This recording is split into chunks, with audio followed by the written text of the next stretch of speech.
جیت کے ہیں صرف انہی کو ہی موقع ملے گا سیکھنے کا، سمجھنے کا یا اپنی صلاحیتوں کا کام کرنے کا. اور اس کے ساتھ ساتھ ان کی جو سیلری رکھی گئی تھی وہ 3 لاکھ رکھی گئی تھی.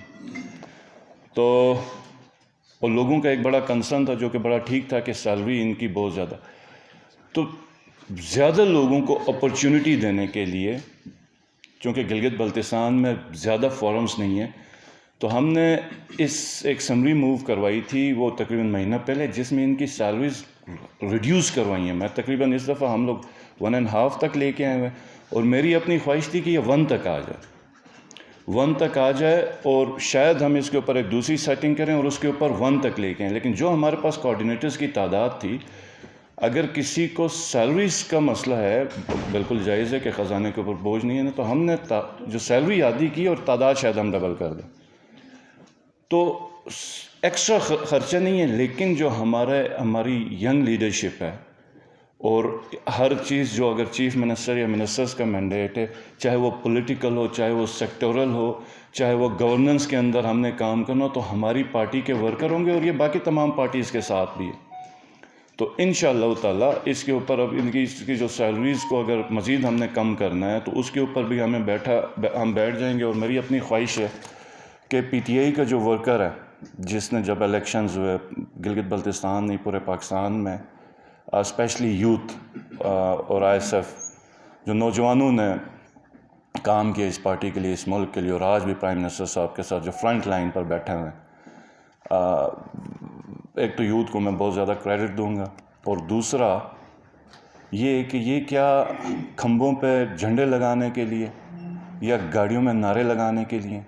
اور ہم ہر کسی کو اکاموڈیٹ نہیں کر سکیں گے، لیکن ہر شاید کانسٹیٹنسی میں یا ہر ڈسٹرکٹ میں ایک ایسی لیڈرشپ کو اپرچونٹی دیں گے جو کہ بیٹھے اور کام کرے. اس وقت بھی جو میرے کوآرڈینیٹرز بیٹھے ہیں اکثر یہی کہتے ہیں کہ یہ کیا کام کر رہے ہیں. ان کی ٹاسکنگ ہوئی ہے، اور یہ میرے ساتھ اس طریقے سے نہیں بیٹھیں گے جس طرح عام پارٹی ورکر بیٹھا ہو. جیسے گلگت شہر کے اندر کریم شیر اور صابر کی اسپیشل ٹاسکنگ ہوئی ہے کہ انہوں نے کس جگہ پہ کیا کام کرنا ہے. کسی کی پولیٹیکل مینجمنٹ کی ٹاسکنگ ہوئی ہوگی اور آفیشیل کیپیسٹی پہ ہوئی ہوگی. جیسے ہمارے شادم خیل ہیں، شاید گانچے ہیں، جہاں پر میں ایز اے چیف منسٹر عام طرف میری زیادہ نہیں ہو سکتی. گلگت کے اندر ہمیں شاید ہماری اپنی پریزنس، ہماری پولیٹیکل ہم ٹاسکنگ نہیں کریں گے، لیکن ایڈمنسٹریٹیولی ہم لوگوں کو ٹاسک کر سکتے ہیں. دیمر دار تانگیر کے اندر ہم کر سکتے ہیں، ہنزہ گوجال کے اندر کر سکتے ہیں، شگر کھرمن کے اندر کر سکتے ہیں. لیکن آپ یہ یاد رکھیے گا کہ پولیٹیکل پارٹی ایک ادارہ ہے، جس طرح جوڈیشری ایک ادارہ ہے، جس طرح پولیس ایک ادارہ ہے، جس طرح ہمارا سول سیکریٹریٹ ہے. تو اس ملک میں، اور جیسا 5th پلر ہے، 4th یا 5th پلر جرنلسٹ میڈیا ہے، تو پولیٹیکل پارٹی بھی ایک انسٹیٹیوشن ہے جہاں سے کل کو آپ کو نئی لیڈرشپ ملنی ہے. اور انشاءاللہ تعالیٰ میرا پرائم منسٹر صاحب کا ہمارا جو ویژن ہے کہ یہ پی ٹی آئی کو تو ایک ایسا ادارہ بنانا ہے کہ جو آپ کو نئی لیڈرشپ بھی دے، اور جس میں مخصوص طور پہ میں کہوں گا کہ جو بھتیجے، بھائی، بیٹا، بیٹی، اچھا، اور مخصوص اپنے رشتہ دار، اپنے عزیز، جو ایک پورا کلچر دیکھا ہے، وہ نہیں ہوگا. اور جینون جو ہمارے ورکرز ہیں، یا ایسے لوگ جن کے اوپر پوٹینشل ہے یا جن کی اپرچونٹی ہے کہ وہ آگے گرو کر سکیں، ان کے لیے ہم انشاءاللہ تعالیٰ پلیٹ فارم ہم پرووائڈ کریں گے. آپ لوگوں کا بہت بہت شکریہ. اب کوشچنز آپ نے شارٹ رکھنے ہیں. میری فلائٹ کتنی دیر میں؟ 15 منٹ. دیکھیں، عبوری صوبے کی میں نے کہا نا کہ جو کمٹمنٹ ہے انشاءاللہ تعالیٰ وہ کسی صورت بھی پوری کریں گے. ہماری پوری پلاننگ بھی ہو چکی، کسی انچ میں ہم پیچھے نہیں ہٹیں گے. لیکن سب سے پہلے میں نے آپ کو یہی کہا کہ اتوار کا دن یا ووٹنگ کا دن انشاءاللہ تعالیٰ پرائم منسٹر صاحب کی فتح کا دن ہوگا. اور دیکھیں، میں اکثر یہ بات کہتا تھا کہ ہم بعض دفعہ ذاتی مجبوریوں میں، یہ میں اسپیشلی گلگت بلتستان کے اپنے لوگوں کو کہوں گا، یہ سمجھیں کہ ہم اکثر ذاتی مفاد میں، پرسنل ریلیشنز میں، ہم حق اور ناحق کے اوپر کمنٹ نہیں کرتے، فرق نہیں کرتے. میں چھوٹی سی مثال دوں گا. میرے حلقے میں مجھے 2 الیکشنز میں نے اس سے پہلے لڑے. میرے مقابلے میں 2 کینڈیڈیٹس تھے. ایک کے 6 بھائی تھے, 6 کے 6 ٹھیکیدار. ایک کا بھائی, سالہ, کزن سارے ٹھیکیدار تھے, اور سارے میکسیمم پروجیکٹس ان کے سکھ تھے. اور آپ میں سے کہیں مجھے جانتے ہیں بہت اچھے طریقے سے, کہیں کا اسٹور میں آنا جانا ہو. میں 10, 12, 15 سال میں, اور آج 1 سال چیف منسٹر بن کے بھی PWD کے ساتھ میرا کوئی لینا دینا نہیں. نہ میں اپنے اس دور میں کبھی PWD میں گیا, نہ کسی کے لیے ٹھیکہ مانگا, نہ کسی کا میں نے کہا جائز بل بھی میں جا کے اس چیز کے اوپر کبھی میں کسی ایکشن کے پاس جا کے سفارش کے لیے میں نہیں گیا. لیکن ان چیزوں کے اوپر گیا کہ یہ جو پروجیکٹس ہیں ان کی کمپلیشن کرائی جائے. تو وہ سامنے سے کہتے تھے, اور جی آپ سیاسی آدمی ہیں تو آپ الیکشن لڑتے ہیں تو یہ آپ اپنا سیاسی جو مسئلہ یہ باہر حل کریں. میں کہتا تھا یار یہ سیاسی مسئلہ کیسا؟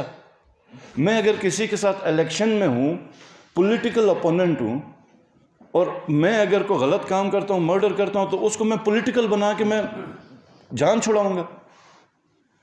تو یہ جو معاملہ ہے, یہ اب رمضان بھی آ رہا ہے, انشاءاللہ تعالیٰ قوم کی دعائیں ہاتھ کھڑیں. تو ایک چیز آپ یاد رکھیے کہ یہ ملک ہمارا ہے, اور اس کے اوپر ہم صحیح اور غلط میں فرق کرنا ہمارا فرض ہے. اور کل میں اتنی مزے کی سٹیٹمنٹس دیکھ رہا تھا. ایک طرف ہمارا لیڈر ہے جو پاکستان کے لیے کھڑا ہے, پاکستان کی خود مختاری کی باتیں کر رہا ہے, اور ایک طرف ہے جو ہمیں بتایا جا رہا ہے کہ یہ ڈرپ ہے ہمارا, یہ وینٹیلیٹر ہے ہمارا, اس کے بغیر ہم مر جائیں گے, اس کے بغیر ہم سانس نہیں لے سکتے.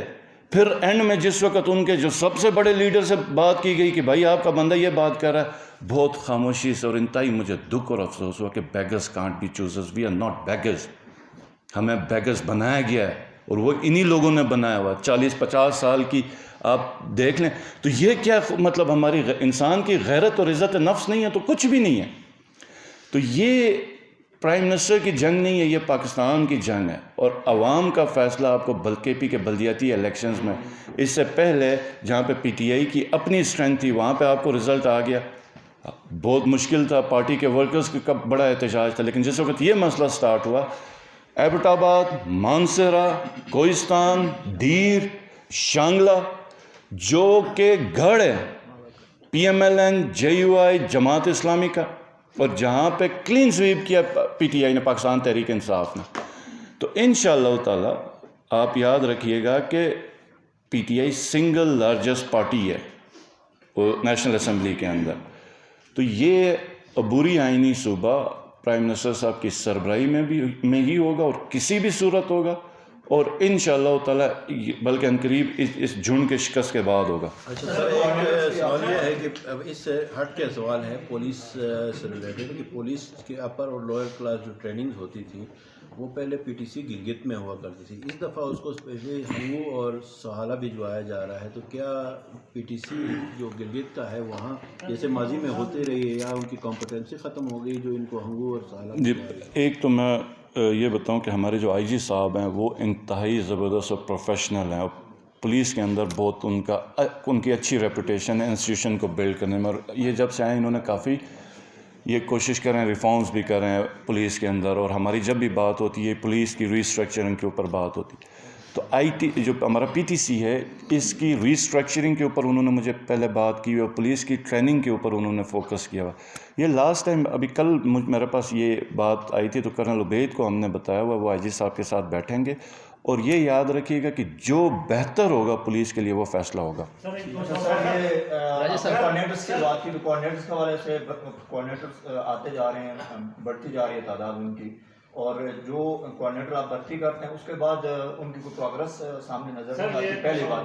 دوسری بات یہ کہ جو وزراء حضرات ہیں وہ اس طرح بہت سارے وزراء جو ایکٹیو نظر نہیں آ رہے ہیں, فنکشنل نظر نہیں آ رہے ہیں, خاص کر جیسے کہ ابھی آج پہلی دفعہ دیدار ہو رہا ہے جناب وزیر برقیات صاحب اور وزیر بلدیات صاحب کی. میں ایک کام کرتا ہوں, ہر منسٹر یار ہمارے پاس بہت شارٹ ٹائم ہے. میں اس طرح کرتا ہوں کہ اس وقت جب بھی میں پریس کانفرنس کروں پوری کیبنٹ کے ساتھ بیٹھ کے کروں, کیونکہ ایک منسٹر بھی اگر نہیں نظر آیا تو آپ لوگوں کے پاس ٹاپک ہے کہ کہیں کہ جناب کا دیدار نہیں ہوا تو مسئلہ چلیں.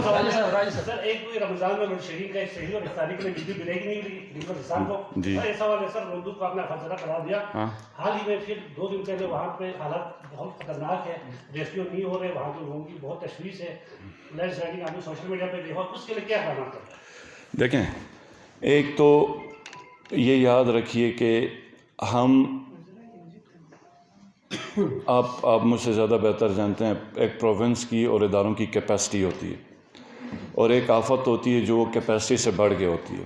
ایک تو آلریڈی ہمیں جو بھی ادارہ ملا اس کی جتنی کیپیسٹی آپ کو مجھ سے بہتر پتہ ہے.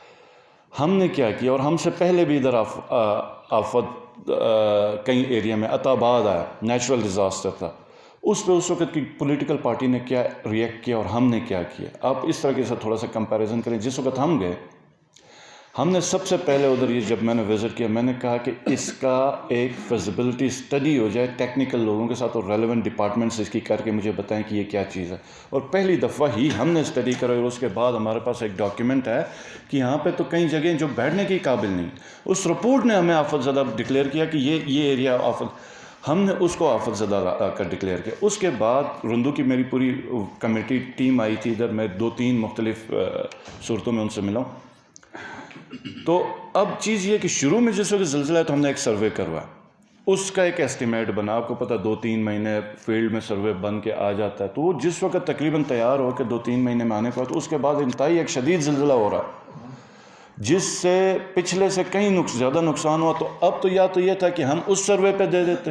اب ایک گھر کا فرض کریں اگر 1 لاکھ کا نقصان ہے، اب جو نیا زلزلہ ہے اس کا 5 لاکھ تک کا نقصان گیا. تو ہم ایک گھر کے 2-3 پیکیجز نہیں کر سکتے، ہمیں ری سروے کی طرف جانے کی ایک آپشن آ گئی. دوسری چیز یہ تھی کہ جب ہم رندو میں گئے تو اس وقت ہم نے دیکھا کمپنسیشن ایک گھر کی ہم 80,000 دے سکتے ہیں. تو یہ اسی ڈائریکٹیوز پہ ہم نے کہا کہ اس کیبنٹ میں ہم اس کا ایک گھر کا ڈیمیج 5 لاکھ تک ہم نے پالیسیز ریوائز کروائیں.